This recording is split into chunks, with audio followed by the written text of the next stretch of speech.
Imagine करिए एक scene, आप एक बैंक गारंटी होल्ड करते हैं, आपका एक वैलिड क्लेम है, आपने सारे रिक्वायर्ड डॉक्यूमेंट्स प्रिपेयर कर लिए, अब आप डिमांड करने के लिए रेडी हैं। लेकिन अब एक क्रिटिकल सवाल आता है, एग्जैक्टली आप ये डिमांड कहाँ प्रेजेंट करेंगे? बैंक के हेड ऑफिस में, सिटी के अक्रॉस एक ब्रांच में, ईमेल से, कोरियर से, हैंड डिलीवरी से, और अगर लोकेशन गलत हो गया तो क्या आपकी डिमांड इनवैलिड हो जाएगी?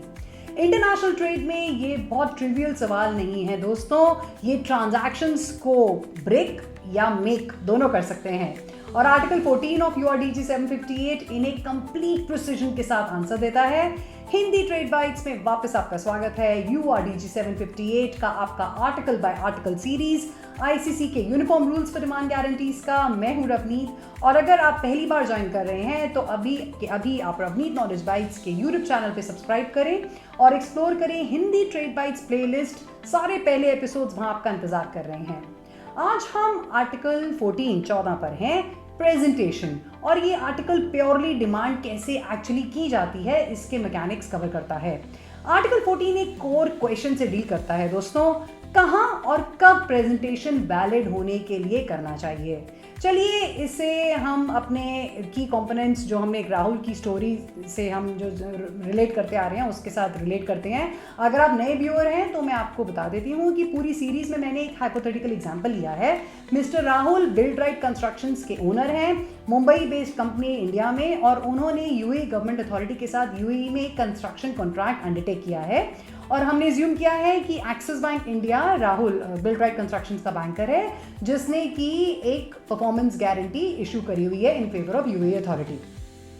तो अब यूएई अथॉरिटी को लगता है कि बिल्ड राइट ने अपनी ऑब्लिगेशंस डिफॉल्ट कर दी हैं, सोच या प्लान के मुताबिक काम ठीक नहीं किया है, तो अब यूएई अथॉरिटी गारंटी पे डिमांड करने के लिए रेडी है। अब वो ये डिमांड कहाँ प्रेजेंट करेगी? आर्टिकल 14 कहता है कि प्रेजेंटेशन गारंटर के पास प्लेस ऑफ इशू पे या उस और किसी जगह पे करना चाहिए जिसे गारंटी में स्पेसिफाई किया गया हो। ये पहली बाउंड्री है my dear friends. Guarantee document में बिल्कुल क्लियर लिखा होना चाहिए कि प्रेजेंटेशंस कहाँ की जा सकती हैं। अगर एक्सिस बैंक ने गारंटी अपने मुंबई ऑफिस से इशू की थी तो वो प्लेस ऑफ इशू हो सकता है, या गारंटी किसी ऑल्टरनेट लोकेशन को स्पेसिफाई कर सकती है, शायद एक्सिस बैंक का लंदन ऑफिस या सिंगापुर में एक ब्रांच, जहां भी स्पेसिफाई हो वहां पर वो प्रेजेंटेशन दी जा सकती है। ये क्लैरिटी कंफ्यूजन एलिमिनेट करती है फ्रेंड्स। यूएई अथॉरिटी को बिल्कुल पता है कि कहां जाना है, एक्सिस बैंक को पता है कि कहां प्रेजेंटेशन रिसीव हो सकती हैं, कोई एम्बिग्विटी नहीं, और प्रेजेंटेशन कब करनी चाहिए आर्टिकल 14 ये भी बताता है, गारंटी के एक्सपायरी डेट पे या उससे पहले। ये क्रूशियल है। अगर गारंटी 30 जून की है तो 1 जुलाई को दिए गए आपके प्रेजेंटेशन बिल्कुल इनवैलिड है फ्रेंड्स, चाहे डॉक्यूमेंट्स बिल्कुल परफेक्ट हों। एक्सपायरी डेट एक हार्ड डेडलाइन है, सजेशन नहीं, गाइडलाइन नहीं, डेडलाइन। ये अर्जेंसी बैंक को प्रोटेक्ट करती है, ये इंश्योर करती है कि डिमांड्स एक डिफाइंड टाइम फ्रेम में की जाएं, महीनों या सालों के बाद नहीं गारंटी इशू होने के। अब आर्टिकल 14 एक और बहुत प्रैक्टिकल चीज एड्रेस करता है फ्रेंड्स, क्या होगा अगर प्रेजेंटेशन कंप्लीट नहीं है जब पहली बार सबमिट हो। आर्टिकल 14 कहता है कि प्रेजेंटेशन सबमिट होने के वक्त कंप्लीट होना चाहिए जब तक वो एक्सप्लिसिटली ये इंडिकेट ना करे कि इसे लेटर कंप्लीट किया जाएगा। अगर लेटर कंप्लीशन इंटेंडेड है फिर भी वो एक्सपायरी डेट पे या उससे पहले फाइनलाइज होना चाहिए। तो इमेजिन करो कि यूएई अथॉरिटी 15 जून को कुछ डॉक्यूमेंट सबमिट करती है और कहती है कि और डॉक्यूमेंट्स फॉलो करेंगे। ये अलाउड है जब तक कि वो रिमेनिंग डॉक्यूमेंट्स 30 जून से पहले आते हैं, लेकिन अगर एक्सपायरी डेट तक नहीं आते तो प्रेजेंटेशन फेल हो जाती है। कंप्लीटनेस बाय एक्सपायरी, यही रूल है। आर्टिकल 14 मॉडर्न इलेक्ट्रॉनिक प्रेजेंटेशंस की रियलिटी भी एड्रेस करता है माय डियर फ्रेंड्स। अगर गारंटी इलेक्ट्रॉनिक डिलीवरी अलाउ करती है तो उसे explicitly format, delivery system, data delivery system और इलेक्ट्रॉनिक एड्रेस स्पेसिफाई करना चाहिए जहां डॉक्यूमेंट्स भेजने हैं। ये इंपॉर्टेंट है क्योंकि different banks different systems use करते हैं। अगर गारंटी कहती है कि submit to our SWIFT address तो वो अलग चीज है, अगर ईमेल टू दिस एड्रेस कहती है तो वो अलग चीज है। Guarantee must be specific. अगर गारंटी ये इलेक्ट्रॉनिक डिटेल्स स्पेसिफाई नहीं करती तो डॉक्यूमेंट्स किसी भी इलेक्ट्रॉनिक फॉर्मेट में जो ऑथेंटिकेट हो सके या पेपर फॉर्मेट में प्रेजेंट किए जा सकते हैं। तो फ्लेक्सिबिलिटी एक्सिस्ट करती है, लेकिन सिर्फ जहां गारंटी खुद कोई स्पेसिफिक इलेक्ट्रॉनिक मेथड मैंडेट ना करे। क्या होगा डॉक्यूमेंट्स को पार्ट्स में प्रेजेंट करने का, एज एन पीस में प्रेजेंटेशन पे क्या होगा? आर्टिकल 14 ये भी अलाउ करता है फ्रेंड्स, एक प्रेजेंटर रिक्वायर्ड डॉक्यूमेंट्स को पार्ट्स में सबमिट कर सकता है जब तक कि वो हर पार्शियल प्रेजेंटेशन रिकॉर्ड करे और complete set of documents expiry से पहले प्रोवाइड करे।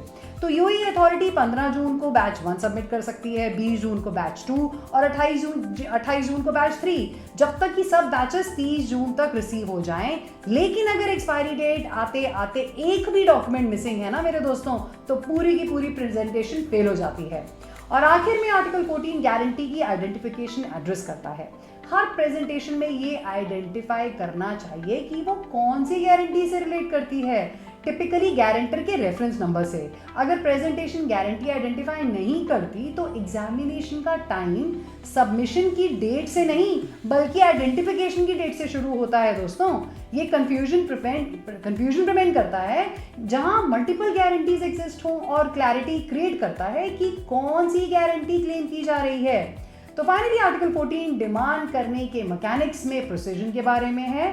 द वेयर गारंटी में स्पेसिफाई द व्हेन एक्सपायरी से पहले या एक्सपायरी पे, the how complete identified guarantee में स्पेसिफाई की गई फॉर्मेट में या बैंक को एक्सेप्टेबल फॉर्मेट में, द कंप्लीटनेस फुल या पार्ट्स में, लेकिन हमेशा एक्सपायरी तक। टाइमिंग पे कोई फ्लेक्सिबिलिटी नहीं, लोकेशन पे एब्सोल्यूट क्लैरिटी, फॉर्मेट के लिए स्ट्रिक्ट अधेरेंस। ये ब्यूरोक्रेटिक ऑब्स्टिकल्स नहीं है दोस्तों, ये सेफगार्ड्स हैं जो सबको प्रोटेक्ट करते हैं। ये इंश्योर करते हैं कि बैंक को पता है एग्जैक्टली कब और कहाँ प्रेजेंटेशन एक्सपेक्ट करनी है।